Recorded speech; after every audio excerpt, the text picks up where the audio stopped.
Boa noite. Amém. Libertos para libertar. Eu queria trabalhar essa palavra nessa noite, libertos que libertam, na verdade. Abra comigo sua Bíblia em Atos, capítulo 16, a partir do versículo 23. Atos 16, 23. Essa palavra, ela não é uma mensagem de libertação propriamente dita. Ela é uma mensagem de posicionamento espiritual, porque eu já peguei nesse texto 1 trilhão de vezes, é um dos textos mais maravilhosos da Bíblia, mas eu queria compartilhar com você na perspectiva do posicionamento espiritual que devemos ter diante a crise que passamos.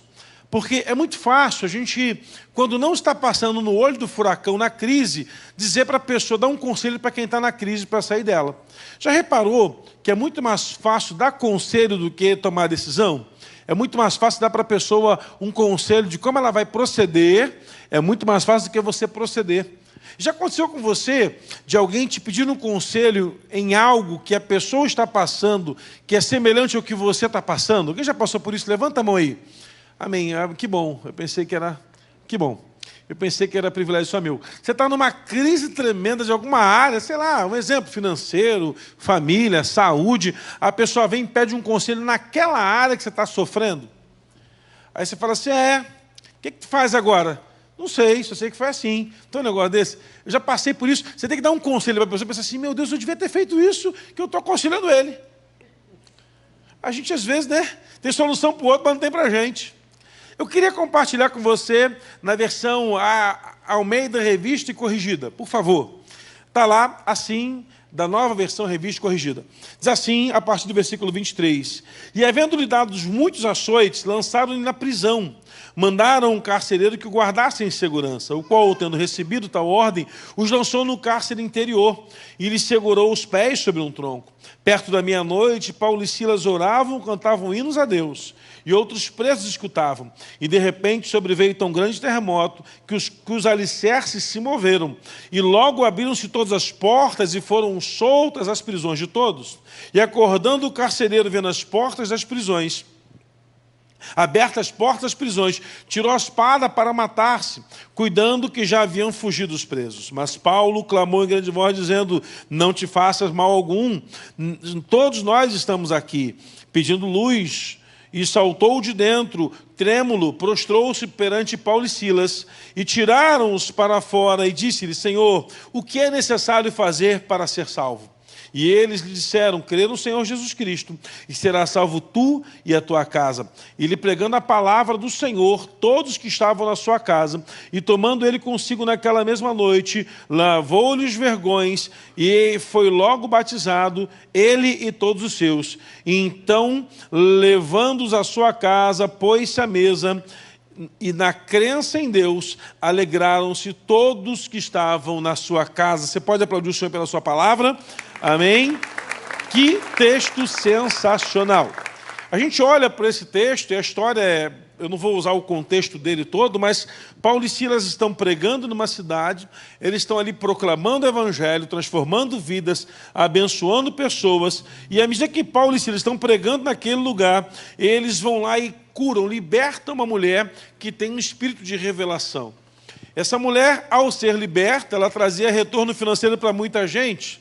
Então pegaram os dois, levaram ao juiz da cidade, falaram, olha, estão atormentando a cidade, estão atrapalhando o nosso negócio, são homens que pregam mentiras, e imediatamente lançaram sobre os dois uma condenação de darem neles açoites, chibatadas. Pegaram o chicote e começaram a bater neles com o chicote. Eu não sei que tipo de açoite, que tipo de chicote era aquele. Jesus, ele fora chicoteado por um chicote que tinha o nome de azorrague.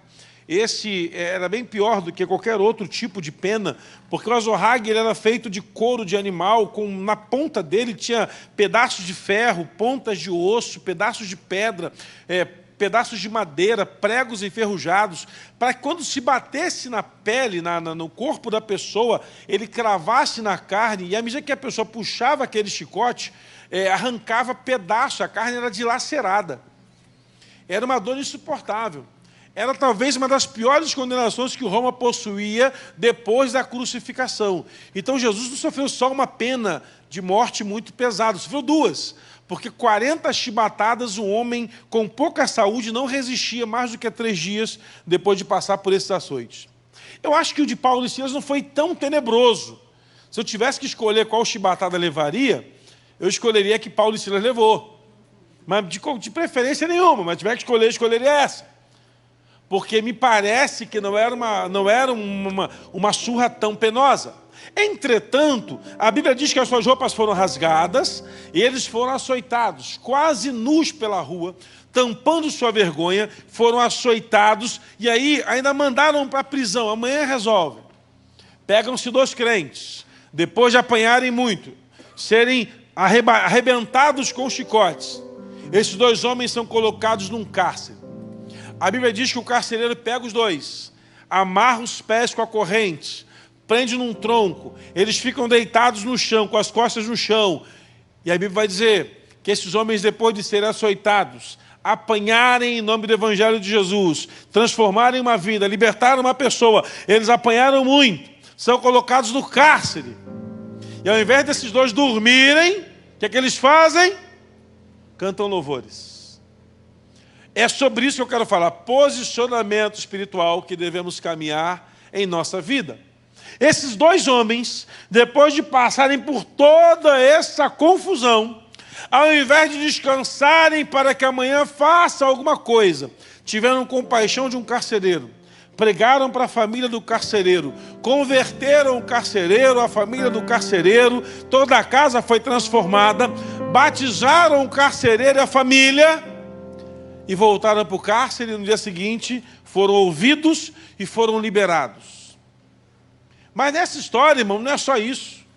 Essa história é um quê de muita informação.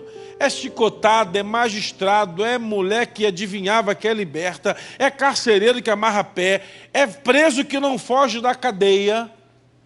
Imagina aí, irmão, um terremoto agora e abre as portas das cadeias aqui da cidade. Qual o preso que fica, irmão? Vai fugir todo mundo.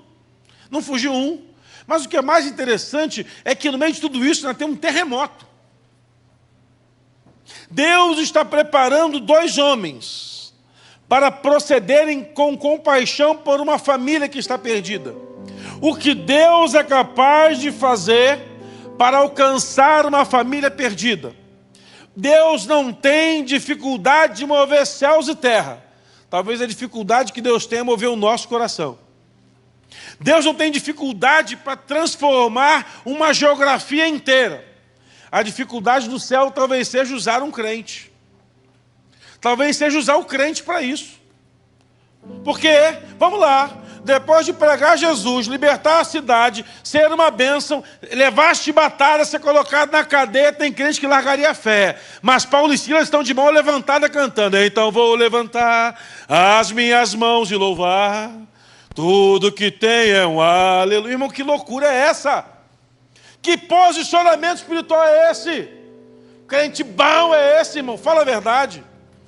Pensa na luta que esses homens passaram, a vergonha, arrastados nus, quase nus pela rua, presos na cadeia, e no meio da madrugada os 2 começam a abrir a boca e cantar louvores a Deus. Eu imagino que Deus moveu do céu e fez assim, acabou! E as cadeias se abriram.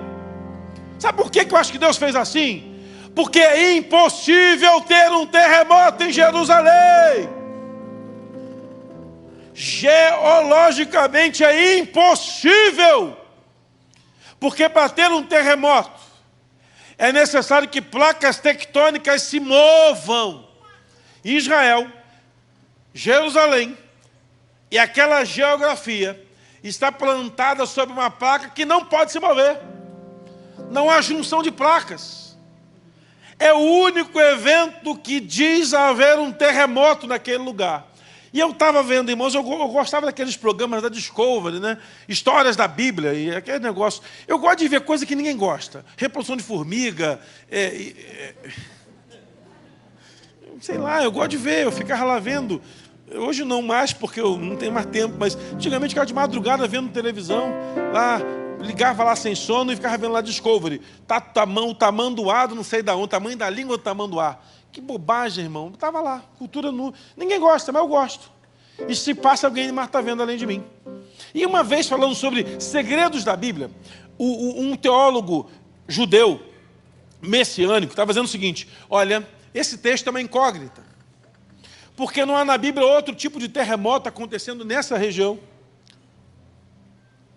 Aconteceu algo diferente, porque houve um terremoto ali, que não destruiu as cadeias, não matou ninguém, só soltou corrente. Agora, que terremoto é esse? Que não destrói uma cadeia inteira, mas à medida que a terra treme, as portas da cadeia se abrem, todas elas, as correntes se soltam todas, ninguém sofre nada, falta luz, porque naquela loucura, luzes de tochas acesas, pedem luz no local que eles estão, e o carcereiro quer se matar. Eu aprendo uma coisa, irmãos, nesse primeiro episódio. Deus não mandou um terremoto para salvar Paulo e Silas. Porque se fosse para libertar Paulo e Silas, eles teriam fugido como Pedro fugiu da cadeia quando o portão se abriu. Deus mandou um terremoto naquela cadeia para acordar um carcereiro que dormia enquanto a igreja adora. Porque enquanto a igreja adora, tem gente que fica dormindo. Eu não digo dormir de fechar o olho e roncar igual você faz em casa. É dormindo espiritualmente. Irmão, se você soubesse o poder que tem durante a adoração da igreja, você era o primeiro a chegar, o último a sair, levantava a mão, se jogava no chão, ajoelhava, dava glória e agradecia a Deus, porque aquilo que você está cantando é verdade. O cara está dormindo, na verdade era o único que não podia dormir, porque ele ganhava para ficar acordado. Eu não sei se você sabe, o vigilante ganha para ficar acordado. A noite toda, ele dormia. E a Bíblia diz que Paulo e Silas cantavam e os presos faziam o quê? Ouviam. Ouvir a adoração da igreja, irmão, vai também trazer libertação a muita gente. Então não pare de celebrar ao Senhor no dia difícil, porque tem gente ouvindo a sua voz cantando no dia mau, e ele vai ser liberto também em nome de Jesus. O crente tem que ter a capacidade de passar pelo dia conturbado e na sua boca ter um louvor perpétuo. É a única marca que a gente carrega. Tá difícil? Canta louvor, meu irmão. Vai orar. Bota uns louvor. Quando eu estou mal, eu boto um louvor da Cassiane. Bota música de poder. Ou Shirley Carvalhais. Aquela música bem do fogo mesmo, assim. Porque aí eu boto som alto, estou dirigindo, paro do lado dos outros, baixo, sou paz do Senhor. Já fala assim, que vai que, né? Se for ladrão, já é abençoado. Falar nisso, a gente fica olhando para umas crises que a gente passa na vida e não consegue se deter de que é nessa hora que estamos provando para quem está à nossa volta a quem nós servimos e quem é o autor e consumador da nossa fé. É nessa hora. Agora imagina, Paulo e Silas prisioneiros, na parte mais obscura do cárcere, porque o texto fala que é no cárcere interior, no pior lugar, no último ambiente, onde se lavava todas as sujeiras do cárcere. Meu irmão, naquele tempo, se presídio hoje é ruim, você imagina 2000 anos atrás, não tinha banheiro, não tinha água encanada, não tinha nada disso. Então, jogava água nas fezes, nas urinas, nos vômitos, jogava tudo lá no cárcere interior, lá no fundo. Colocaram os dois ali, com os troncos dos pés dos troncos, as costas no chão, a ponto de pegar uma infecção, uma pneumonia, ou qualquer outra coisa parecida. E esses dois camaradas começam a pensar assim, qual a ordem do culto hoje, hein? Vamos cantar o quê? Vamos cantar um louvor? Puxa aí. E se os dois fossem cantores bons, começavam com aquilo assim, pegavam, não teria um diapasão para tirar o tom, e começava, vai, hein, começa, vem, canta aquela. Coisa boa é quando o crente está cantando louvor, irmão. Eu me lembro de ter lido quando criança uma historinha de escola bíblica dominical. História de escola bíblica dominical, olha como é que é bom se trazer filho para a escola dominical. Deixa ele dormir em casa, não traz para a igreja para ele aprender. A historinha dizia que era a gente estava aprendendo sobre a importância do louvor. Isso em 1992, metade aqui não era nascido, outra metade aqui já era velho. Não olha para não constranger. Então, eu estava lá e dizia o seguinte, que o inimigo não ia atormentar a casa de uma senhora. E a história era essa. E aí, os outros meninos perguntavam assim, por que o inimigo não vai atormentar a casa daquela senhora? E a resposta era, porque aquela senhora não murmurava, não reclamava, a única coisa que ela fazia era, o tempo todo, cantar louvores a Deus. O que o seu vizinho ouve da sua casa quando está num dia difícil? Quando você pega um diagnóstico médico, o que você fala para as pessoas? Quando as portas todas se fecham, o que sai do nosso lábio? O nosso posicionamento é, se fomos libertos por Jesus um dia, o nosso louvor vai trazer libertação a quem está à nossa volta, em nome de Jesus. Conto um testemunho de uma vez, levando cesta básica uma senhora, 3 filhos, viúva, marido morreu e ela estava aguardando a velocidade do INSS para começar a receber pagamento. E eu era seminarista, naquele tempo a gente fazia, na igreja, seminarista fazia tudo e mais um pouco. E o pastor sempre inventava alguma coisa. Não, bota um seminarista aí. A igreja tinha uma Kombi com a folga na direção. Não sei se você sabe como é que é, mas depois trocou para uma Kombi boa. E fomos levar, eu e o pai do Renatinho, levar a cesta básica. A gente passou um sábado inteiro entregando cesta básica. Final do dia, não tinha mais o que fazer, sobrou 2. Eu lembrei, alguém lembrou, fulana deve estar precisando. E essa fulana era do outro lado da cidade. Aí eu pensei, você está precisando não, não está precisando não. Deus já mandou um corvo lá. Mas o Oséias é mais crente que eu, falou, não, vamos lá. Ele com aquela calma dele, não, vamos lá. Chegamos na casa, irmão, paramos a Kombi, batemos no portão assim. Estava tocando louvor, alto pra caramba na casa. A moça saiu, a gente veio aqui trazer um presente para você. Pegamos aquela cesta pesada e colocamos na mesa da sala. Vocês querem café? Por favor, que claro, ninguém ofereceu. Irmão, umas 70 cestas, ninguém ofereceu uma água para a gente. Queremos. A mulher abriu a cesta, pegou o pó de café, pegou açúcar, pegou o biscoito, pegou a margarina, pegou o que tinha lá dentro, bolacha, pegou o que tinha dentro e começou a fazer o café. E aí aquela pergunta que não quer calar. Irmã, não tem nada na casa? Não. Há 3 dias sem nada em casa. E a oração era, Senhor, manda um crente aqui hoje trazer a comida para a gente ter o que comer hoje amanhã. Já sempre para comprar gás, para botar o gás para não faltar. E eu me lembro que essa mulher estava cantando louvores enquanto não tinha nada em casa.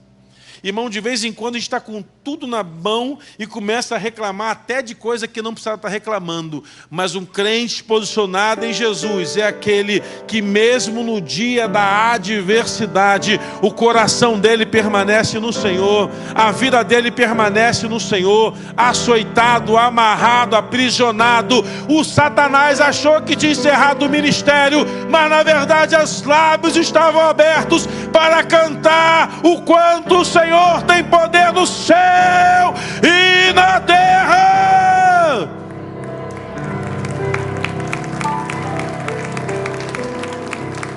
Eu olho para esses camaradas e penso, meu Deus, eu tenho que chegar nesse estágio. De olhar de um lado para o outro e falar assim, e agora? E descobrir que Deus nos visita no dia mau. Tremeu tudo. Tremeu tudo. Abriu as cadeias. O que canta um crente, irmão?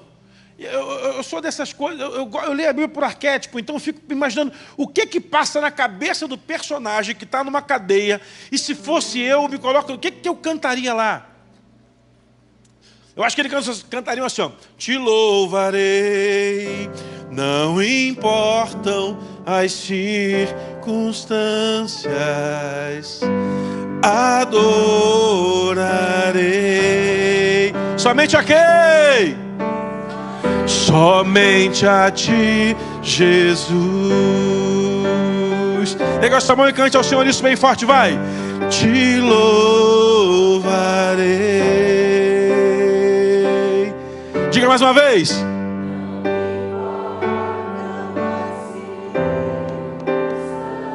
Eu adorarei a ti, Jesus. Somente a ti, Jesus. somente a ti, Jesus. Irmão, não dá para ficar parado no tempo, resmungando pelo que não aconteceu. É levantar a cabeça, abrir essa boca de crente e começar a profetizar. Eu aprendo que quando eu não sei o que fazer, eu profetizo, irmão. Quando eu não sei o que falar, eu profetizo. Quando eu não sei o que vai sair do meu lábio, que saia da minha boca uma voz profética para a restauração. Visitei uma pessoa no hospital que precisava amputar o pé. E eu fui lá visitar o cidadão. Eu não conhecia muito bem, mas ele era crente.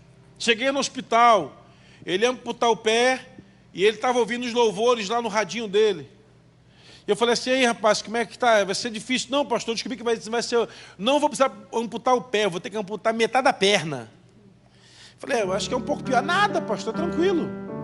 Se o diabo acha que vai me parar cortando pela minha perna, ele está muito enganado, que agora é que eu vou acelerar mais rápido para derrubar o inferno.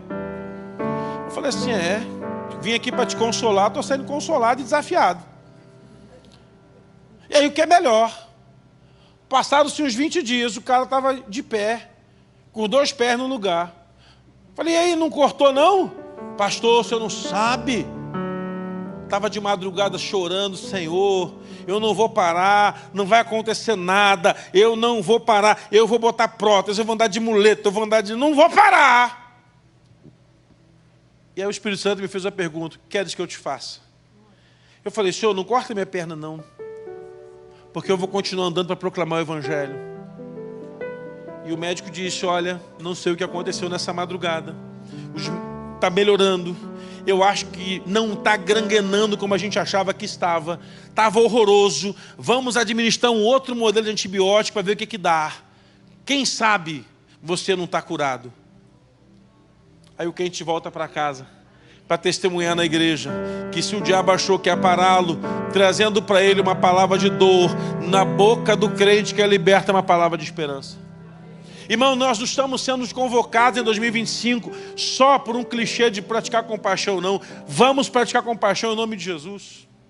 Procura alguém para profetizar na vida dele, na vida dela. Ah, meu irmão, vá lá. Se você não tiver em quem profetizar, vamos entregar a Bíblia lá no lugar, lá no Parolim, onde o pastor Marivaldo está indo, ou qualquer outro lugar que seja. Vamos entrar ali e pegar o pior daquele lugar e declarar o melhor que nós carregamos, que é o nome de Jesus. 2 crentes revolucionaram uma cadeia em só uma noite. Porque, irmãos, se o inimigo pensa que botando na cadeia vai parar a igreja, ele não consegue. Ao longo da história, irmãos, olhamos para a igreja perseguida e percebemos que ainda que o inimigo colocou dezenas, centenas e milhares de crentes na cadeia, a cadeia não ecoou a voz de uma igreja posicionada na fé em Jesus. Eu já fiz capelania em presídio, sei como é que é isso, irmão. O lugar ruim de ir é presídio. A gente entra lá e não tem esperança. Meu irmão, um lugar difícil até de ter esperança. Eu ia para o presídio uma vez por mês, uma terça-feira à tarde, de 2 às 5. E era um negócio triste, porque chega lá, a gente pensa assim: meu Deus, só desgraça. Mas tem uma ala de crente lá. Ala de crente no presídio. Aí chega os crentes lá, a gente chega na paz do Senhor, paz do Senhor. Irmão, pensa num culto do fogo, era o que tinha no presídio. E tinha um rapaz que se convertia, toda vez que a gente ia lá, eles se convertiam, né? Tu não converteu? Não, mas eu quero converter de novo. Então fica firme. Mas continuava torto. Mas tinha uma turma fiel lá, irmão. Fiel. E eu me lembro, eu falei: rapaz, como é que é aqui? Ele: pastor, aqui tem que ser crente mesmo. Aqui não dá para ser meio crente, não. Aqui tem que ser crente total, au. Teve uma rebelião aí, a gente começou a orar, a rebelião acabou. Aí eu conversei com o moço assim: como é que começou esse negócio de aqui nesse presídio? Ele falou: porque tinha um Sombra. O Sombra era um cara que fez um pacto com o diabo no presídio. E quando era para matar, ele ia lá e matava a pessoa e bebia o sangue de quem morria no presídio. E ninguém tinha coragem de ir lá na cela do Sombra. É um negócio assim do Satanás mesmo. E um cara aceitou Jesus e começou a ler a Bíblia. E ele tinha sido crente, se envolveu com tráfico, 30 anos de cadeia. vai ter muito tempo para ler a Bíblia, né, irmão? 30 anos de cadeia, e ficou lendo a Bíblia. E foi tomado pelo Espírito Santo aquele cara. E um dia, falaram assim, tu é o crente? É muito fácil pregar para a gente. Quero ver lá na cela do sombra e falar de Jesus para ele. E esse crente, tomado por ousadia, foi lá. É o testemunho do presídio. Ele entrou na cela daquele homem e começou a falar de Jesus. O Satanás tomou aquele homem e saíram 2 transformados pela glória de Deus daquela cela, e aquele sombra era o homem que liderava os cultos no presídio 5 anos depois. E eu falei, mas tu que era o sombra? Era eu, pastor. Você não tinha cara de cara tão ruim assim, não. Mas eu, mesmo assim, não afasta nunca não, tá? Fica sempre firme, hein? E eu não vou nem falar para você onde eu moro, fica firme, em nome de Jesus. Irmãos, lugar bom para crente ir é presídio. Lugar bom para crente ir, hospital do câncer. Você vai chegar lá e você vai começar a dar valor à sua fé. Dar valor à sua caminhada. Irmãos, eu olho para esses 2 na cadeia e penso, meu Deus, o que leva 2 crentes a ficarem cantando? Deus não deixou passar nem uma noite inteira. Então são açoitados, são levados, só que na meia-noite, pá! A Bíblia fala que nós não devemos temer espanto noturno, nem seta que voe de dia, nem mortandade que assole a escuridão, nem peste que assombra o meio-dia. Sabe o que acontece? Satanás está trabalhando nas escuras para trazer temor e medo ao crente. Mas aqueles 2 homens ousados começaram a cantar louvores. A pior coisa que aquela cidade fez foi botar 2 crentes na cadeia. Porque eles 2 saem dali, vão para uma casa, converte a família e ali estabelecem uma igreja. Quando o diabo pensa que vai parar o crente com a adversidade, o nosso contra-ataque é avançar o evangelho. Sabia disso? Quando o diabo acha que vai nos paralisar com a crise, o nosso contra-ataque é avançar no poder da cruz. É ir à frente, é continuar, é permanecer, é estar firme. Eu estava assistindo aquele filme com a Vivian no cinema, Superação, Milagre da Fé. Veja esse filme. Eu vejo aquele filme algumas vezes, eu sempre dou uma chorada no filme, porque é sensacional. Mas o que é mais sensacional é que aquele menino que fica no fundo do lago e vai morrer, a mãe está lá orando, a mãe é crente, não vai morrer, vai viver. E lá o enfermeiro massageando, o médico não tem mais jeito, e o volta a ter pulso. E aí, de repente, a cidade inteira começa a orar. A cidade inteira começa a orar. E eu fico pensando, irmãos, se o diabo achava que ia envergonhar a fé daquela mulher, ela permaneceu até o final, porque a palavra promete que aquele que permanece até o final recebe o quê? A coroa da vida. E sabe o que me alegra nessa história, que é baseado nos fatos reais? Tem um livro que conta essa história também. É que enquanto todos duvidavam da sua fé, ela não se furtava de permanecer de pé, declarando o quanto Deus era poderoso. Irmãos, posicionamento da fé é isso. No dia da adversidade é que nós aprendemos que o Senhor nos esconde, como o Salmo 86 fala, no recôndito do tabernáculo, no local mais secreto que é ali. Deus tem protegido o seu povo, guardado o seu povo, abençoado a sua igreja. E aí, o que nos falta? Não é uma circunstância de agora que pode nos parar. Não é o cárcere momentâneo que nos aprisiona. Não são as chibatadas que levamos da vida, dos processos que passamos, que podem paralisar a nossa fé. Quem é da fé, irmão, exercita a fé no dia mais difícil, no dia mais complicado. Um missionário teve conosco uma vez, contando exemplos da igreja perseguida na Nigéria. E lá ele contava que, numa região onde eles estavam, um grupo rebelde passava lá e matava os crentes. E aí o pastor ele chegou para fazer um trabalho, uma cruzada naquela cidade, de capacitação para evangelismo, e quando ele chegou lá, viu o pastor lavando a frente da igreja com 5 irmãos, jogando água com sabão, com a vassoura. O que eu veio, pastor? Não, mataram 4 irmãos da igreja que estavam aqui trabalhando ontem. Nós estamos lavando aqui para ter campanha hoje, e depois a gente vai enterrá-los. E aquele irmão entrou em constrangimento e falou, meu irmão, mas mataram 4. Na porta da igreja, os caras passaram aqui e metralharam os 4 e foi embora. E vocês estão assim, lavando e não vai suspender? Não. Mas por quê? Porque eles alcançaram aquilo que nós buscamos todos os dias. Chegar à Nova Jerusalém. Quem tem certeza naquilo que crê, não deve nada ao diabo. Porque estou certo de que nem a morte, nem a vida é capaz de nos separar do amor de Deus que está em Cristo Jesus, o nosso Senhor. Quando eu tenho convicção daquilo que o Senhor tem soprado no meu ouvido, eu vou continuar cantando louvores no pior momento, no pior estágio, no pior diagnóstico.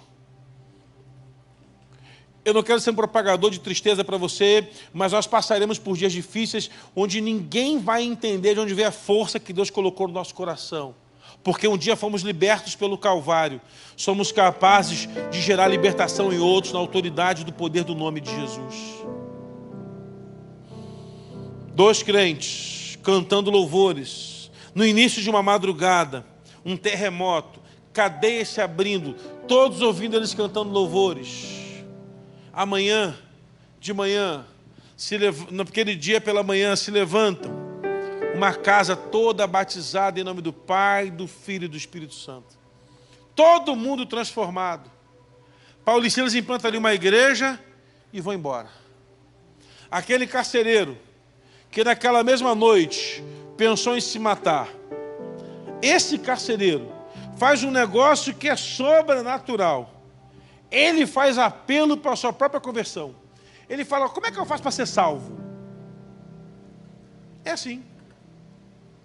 Porque quando a igreja está adorando o Senhor, o ambiente é de restauração tão pleno, tão poderoso, tão extraordinário, que o ímpio quer entregar a vida para Jesus. Como é que eu faço para ser salvo?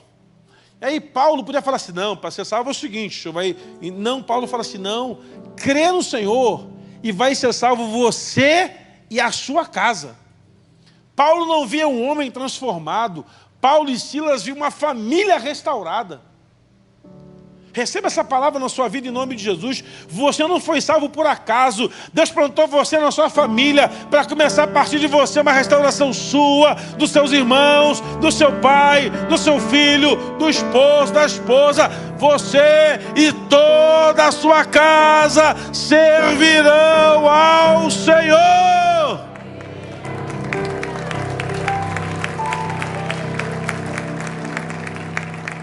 O cantor Lázaro falou isso no testemunho dele. Deus é estrategista e botou um crente em cada casa. Então só se posicione. Posicione-se na fé e não pare de cantar louvores. E não pare de declarar o quanto o Senhor é poderoso. E não pare de cantar o quanto o Senhor é santo. E não pare de cantar o quanto o Senhor tem visitado você todos os dias. Nos seus lábios sai um testemunho de restauração. Eu chegava na faculdade eu tinha aula na faculdade segunda-feira, 7h20 da manhã. Irmão, pensa só, eu não tinha nada que fazer, inventei de fazer a faculdade. Olha o que desocupado. É um monte de coisa. Eu falei, vamos fazer faculdade. Eu acordei de manhã, quero fazer faculdade. Minha mulher, você está ficando louco? Não, quero fazer. Não, eu falar para os outros, autoridade, tem que fazer universidade superior. Olha que loucura. E eu me matriculei na faculdade, comecei online, mas não consegui, me tranquei. No semestre seguinte, não consegui voltar, porque se eu não ter que voltar, ia fazer de novo. Não podia fazer de novo, eu queria fazer de novo aquela matéria. No outro ano eu matriculei para estudar. Peguei a grade, 7h20 da manhã a aula. Falei, Satanás sabe trabalhar. Domingo, culto de manhã, culto de tarde, culto de noite. E aí era assim, quando quem pregava no da manhã, no da tarde, no da noite. E aí o azarado aqui estava sempre pregando, manhã, tarde e noite. Aí de vez em quando pintava um defunto para enterrar, mas enfim, isso é outro papo, você não está pronto para essa conversa. E aí o que aconteceu? Chegava domingo à noite em casa, passava na cantina, pegava aquele pastel engordurado, aleluia, e chegava em casa, arrastado, porque, irmão, eu sou de uma geração de culto que começava e não tinha hora para terminar. Às vezes 11 horas tinha culto, e o povo lá cantando, e se arrastando. Eu chegava moído, tomava um banho gelado, ligava o ar-condicionado, deitava, e daqui a pouco o relógio despertava, deixava 2 onças na escola, e aí eu para a sala de aula. Eu chegava lá, irmão, assim, sabe? Aquele arroz de quinta, mochila nas costas. Eu era o mais velho da turma, aleluia. Se bem que tinha uma lá também, depois. Aí eu sentava e tinha aula até 11h40, irmão, era direto a aula. Aula, matemática financeira. Amém. Jesus. Comprei uma calculadora HP 12C. Só Jesus sabe quanto eu amo aquela calculadora. Não sei usá-la até hoje, só para a prova que eu usava, porque era obrigatório usar na prova. Depois eu dei para o Milton aqui da Igreja Tesoureiro. Milton, dá para você que eu não sei usar esse negócio. Estava guardado lá em casa um tempão, só usei 5 vezes. E eu chegava na aula, eu comecei a perceber um negócio engraçado que acontecia. Na segunda-feira, todo mundo contava vantagem. Fui para a festa ontem, peguei 5 mulheres. Eu olhava para o cara assim e pensava assim, esse cara não pegou ninguém, ele está mentindo. Com esse biotipo dele, não pego nada. E a outra assim, nossa, ontem eu fui para... Saí sexta, voltei de madrugada, mas tomei até o barril. Não é possível. E eu não tinha nada para contar. Meus dias e meus domingos eram só Deus visitando a igreja. Aí eu falei assim, entendi. Eu só vou contar o que eu vivi ontem. E eu comecei a entrar nas conversas. Você tinha que ver o que eu vivi ontem. O quê? Ontem, eu estava num lugar chamado igreja. Deus visitou aquele lugar. E curiosamente, na primeira segunda-feira que eu fui contar o que eu vivi, eu falei assim, tinha uma senhora que ontem foi curada de câncer lá nos ossos, parou a dor, está lá, está novinha em folha. Ficou querendo dar cambalhota na igreja, foi tão maravilhoso. E aí, falei para outra assim, fui para o encontro com Deus, voltei moída. Esse foi, choveu, uma loucura, dormi no caminhão, aleluia. Voltei segunda-feira ontem, fui para um retiro espiritual, tinha que ver, casamento foi restaurado. Um homem foi com as malas para ir embora de casa, botou a mala no ônibus, foi para o retiro, fez a casa para a mulher, deu um buquê de flores e bombom ainda ontem. Aí nas segundas-feiras, na hora do intervalo, eu sentava na mesa com 10, com 15, com 8, com 20, só para contar o que Deus fez no final de semana anterior. Sabe por quê? Porque as pessoas estavam cansadas de uma vida perdida, mas encontraram quem te liberta para dizer o quanto o Senhor tem todo o poder no céu e na terra. Amanhã você vai contar para as pessoas o que Deus tem feito na sua vida. O melhor testemunho não é que Deus abriu o mar, que caiu o pão do céu, que o Jordão se abriu, que o cego lá viu. Não, o melhor testemunho é o que Deus fez na sua vida, o que Deus está fazendo na sua vida. As pessoas não vão respeitar o maná do deserto, mas vão respeitar a restauração que Deus tem operado sobre você e sobre a sua casa. Então comece a falar para as pessoas que Deus fez na sua vida. Conte o quanto Ele é poderoso para cuidar de você. Conte o quanto Deus foi maravilhoso para operar sobre você. Encontrei uma moça na faculdade que falou assim, Luiz, você pode fazer uma oração por mim? Porque o médico falou que eu nunca vou engravidar. Falei, o médico falou para mim também isso. Ela, óbvio, o homem não engravida. Eu falei, não, vou te explicar melhor. Foi assim, eu não poderia, coabitando com a minha, se é que você me entende, ela engravidar. Mas por quê? Eu não sei, o médico falou que não podia. Fiz um monte de exame, e aí eu recebi uma palavra do pastor que ia ter filho. Tá aí, tem que ver o menino, pequenininho, de uma cabeça desse tamanho, é fortinho, é uma bênção. Come igual um dromedário. Aí ela falou assim, tá aí, como é que faz? Só para ver. Aí tinha uma outra crente lá, Aninha, pensa na mulher de Deus. Pegamos óleo, unge a barriga dela, Aninha, ungiu, orou e segue a vida. Semestre seguinte, não estudei com ela. No outro semestre, está essa abençoada na fila assim, ó. O que houve aí, menina? Aquele óleo que você passou na minha barriga. Não, eu não, quem passou foi a Aninha, foi ela que passou. O que aconteceu? Gêmeos. Pode botar um nome, Mesaque e Sadraque. Ou Abide e Nego, tanto faz, você pode escolher ainda. O que é melhor, Tatiane? O que é melhor, não é isso não. É que engravidei. E você não sabe da melhor. A Aninha continuou me acompanhando. Eu me converti. Fui batizada. Meu marido largou as drogas. Foi batizado. Entramos no elevador junto. E aí ela contando. E aí eu engravidei, para a glória de Deus. Casamento restaurado. Está tudo maravilhoso. Por que eu demorei tanto a entregar minha vida para Jesus? Uma moça na frente virou e falou assim, eu também quero. Daí começamos uma célula na faculdade. Irmão, sabe o que Deus é capaz de fazer quando você abre a sua boca e começa a profetizar? Deus é capaz de fazer milagre. Não se furte de falar do que Deus está fazendo na sua vida. E não é contar vantagem para a pessoa, não. Só fale o que Deus está fazendo. Propague notícias poderosas do que Deus está fazendo. Como aquela irmã que eu ouvi um pastor pregando um dia desses, de que a irmã, ela estava recepcionando o pastor, e um pastor visitante na igreja quer fazer uma conferência. Quem é a senhora? Eu sou a diaconisa fulana. Eu sou casada com um presbítero fulano de tal. Aí ela falou assim, que benção. Quando terminou o culto, essa irmã estava saindo, o pastor ia pegar o carro dele para ir para o hotel, estava um bêbado na porta da igreja. E essa mulher dando a mão para o bêbado indo embora. Quem é ele? Esse é o presbítero fulano de tal. Ele não sabe ainda não, ele vai se converter, vai ser presbítero da igreja. E o pastor pensou assim, meu Deus, o que tem de crente maluco nessa cidade? Esse pastor testemunhou que 3 anos à frente, ele voltou nessa mesma igreja. E quando ele chegou na porta, esse irmão o recepcionou e falou, pastor, lembra do meu marido? Lembro.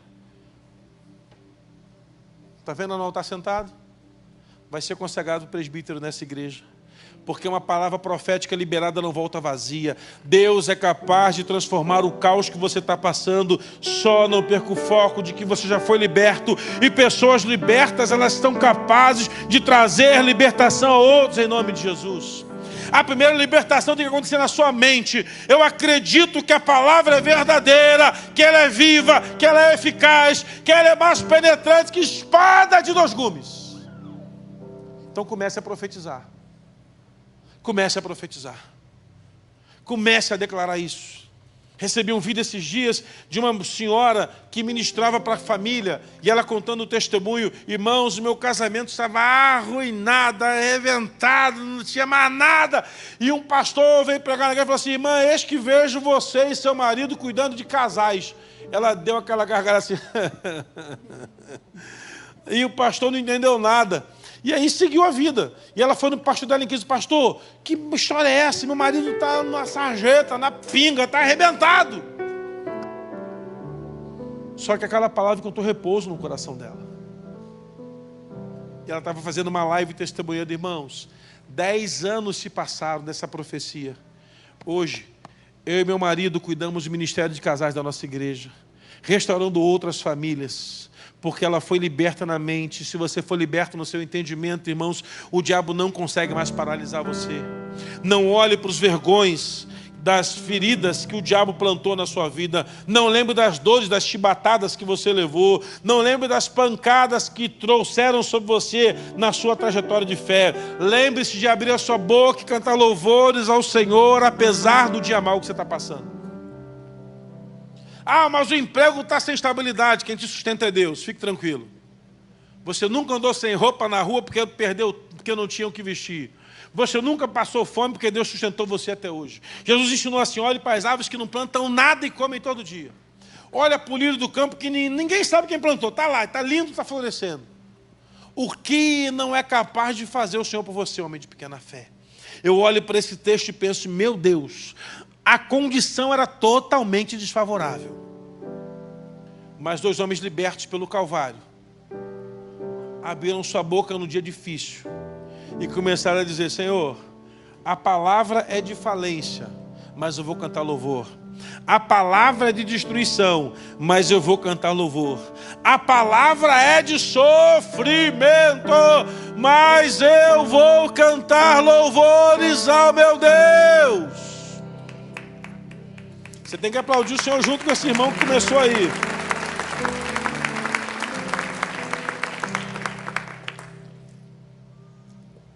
Uma vez eu ouvi uma pregação do David Keelan. David Keelan diz que a adoração tem um poder sobrenatural. Porque ela trabalha o mundo físico e nos conecta com o mundo espiritual. E ele fala, lá na pregação dele, 1h40 de pregação, e eu ouvia no carro esse CD, e ele falando que a importância de não pararmos de cantar louvores em qualquer momento. Porque a Bíblia não nos manda cantar louvores no dia que está tudo bem. A Bíblia não nos manda sermos adoradores quando está tudo ok. A Bíblia nos ensina que a nossa vida, ela vive uma plena adoração o tempo inteiro. Temos que cantar o tempo todo, exaltar o tempo inteiro. E ele usa o exemplo de Josafá, que leva o povo à frente de batalha porque recebeu Deus uma palavra que venceria o inimigo. Eles começam a cantar lá porque já venceu o inimigo. Cantou antes da hora. Eu até preparei uma mensagem sobre isso, cantando vitória antes da hora. Porque eles cantaram antes de tudo, e começaram a cantar. Mas eu olho para esse episódio e fico pensando, ele tem razão. Nós somos habituados, criamos hábitos de olharmos para a circunstância e travar a nossa vida e o nosso coração. Mas quando eu olho para a palavra, eu aprendo que da nossa boca não deve parar de sair exaltações ao nome do Senhor. Talvez você esteja num momento tão conturbado, mas alguém está vendo o tamanho da sua fé e da confiança que você tem no Senhor. O tamanho da certeza que você carrega no seu coração pelo Deus que você serve. O quanto você ama o Senhor vai ser demonstrado não no dia que está tudo bem, mas no dia que está tudo difícil. Quando as portas estão fechadas, quando tudo parece impossível, quando nada parece que vai dar certo. Termino contando o testemunho de uma moça que eu estava no culto e mandaram, pastor, olha aí, ela botou no Facebook lá. E eu fui olhar o Facebook da moça, no final do culto, entre um culto e outro, ela estava reclamando de que Deus a havia desamparado, e ela estava revoltada com Deus e chateada. Eu liguei e falei, fulana, vem aqui na igreja, que depois do culto terminar, o segundo eu vou falar contigo. Eu preciso falar com você, não deixe de vir. E ela veio com o marido com um bico desse tamanho. Um bico, era um bicão, do pica-pau mesmo. Chegou lá, sentou, ela teve que esperar um monte de gente ser atendida. Eu falei, o que está acontecendo? Ah, pastor, eu orei para engravidar, foi uma luta tremenda. Agora o médico falou que tem uma doença degenerativa no meu bebê. Que Deus é esse? Minha filha, para. Peguei um CD, copiei, pedi para a pessoa copiar uma música 50 vezes. Copie o quanto der nesse CD, essa música repetida. Você vai ouvir todo dia essa música. Todos os dias você vai ouvir essa música. E no dia que esse bebê nascer, a gente vai dar um testemunho. Você crê? Ela com aquela cara de debochada, falou, creio, mas vou orar. Não, você vai crer ou não vai? Vou, então vai para casa e para de perturbar. E apaga do Facebook. E aquela mulher botava no carro. Quando tudo diz que não, tua voz me encoraja a prosseguir. Todo dia. E ela ficava ouvindo esse louvor, ouvindo esse louvor, ouvindo esse louvor. E fez um exame, perto do bebê nascer. E o médico falou, minha filha, não sei o que houve. Não tem doença degenerativa nenhuma. Eu não sei o que acontece. Porque às vezes os equipamentos do hospital estão com defeito. Ela, mas eu fiz em 3 hospitais diferentes. O médico, segue em paz. O Deus de aliança visitou aquela família. O Deus de promessa visitou aquela casa. Uma boca que liberta. Uma mente liberta. Tem uma palavra e uma boca que liberta. Erga a sua mão, feche seus olhos, por favor. Eu quero profetizar na sua vida. O Deus de aliança está nesse lugar. Ele vai se cumprir. Eu queria orar com você. Eu queria orar porque às vezes a gente só precisa de um empurrãozinho na fé para conseguir vencer. E talvez hoje aqui aconteça algo que roubou o nosso foco, que nos tirou daquilo que planejávamos, daquilo que aparentemente era o caminho que a gente esperava. Está tudo contrário. Os açoites vieram, cadeia tudo. Só que o Deus do impossível move-se nesse lugar nessa noite. Cadeias vão cair e vamos testemunhar o que Deus está fazendo é maior do que as pancadas que o inimigo tem lançado contra nós. Sai do seu lugar, venha até o altar do Senhor. O altar é o local da sua restauração, das cadeias caírem, do milagre acontecer. Então se mova, se há algo para você apresentar ao Senhor, eu quero dar para você essa oportunidade essa noite, de sair do seu lugar, vir ao altar do Senhor, se colocar de joelhos aqui, e um intercessor, um pastor, alguém vai orar com você, e você vai dizer, Senhor, os meus lábios não vão se furtar de louvar o seu nome, porque o Senhor é poderoso, e a sua palavra é maior do que tudo aquilo que eu posso pedir, pensar e imaginar, em nome de Jesus. Quando tudo diz que não, Senhor, em nome de Jesus, não furtaremos nossos lábios de cantar louvores ao Senhor, de apesar do dia ser mau, de tempestade, terremoto, haja o que houver, dos nossos lábios sairão palavras de adoração ao Senhor. Do nosso coração virá uma certeza de que o Deus do impossível ainda está se movendo. Vai tremer terra, vai abrir cadeias, vai soltar prisões. Chegaremos ao final e veremos a boa mão do Senhor agindo e operando, porque agindo o Senhor não há quem possa impedir. Completa a obra nas nossas vidas, Pai. Visita o nosso coração. E nós cremos, Pai, que o Senhor tem feito uma grande obra na nossa vida e na nossa trajetória, em nome de Jesus. Que a bênção do Senhor repouse sobre nossas vidas. Que a bênção do Senhor, Pai, possa nos guardar, Pai, no nome de Jesus. Toma-nos, Pai, em Tuas mãos. Que possamos, Pai, ter a convicção do cuidado do Senhor, da mão do Senhor. Que o Senhor possa operar de uma forma sobrenatural nesse tempo. E que vejamos, Pai, o cumprimento do Teu propósito, do Teu querer, do Teu efetuar. Em nome de Jesus oramos. Amém. Se coloque de pé, dê um forte aplauso ao Senhor, glorifique ao Senhor. E dos seus lábios não falte louvor, dos seus lábios não falte uma palavra profética. Não tema, porque o Senhor é contigo. Ele tem feito a obra, Ele é poderoso, Ele tem sustentado, Ele é fiel.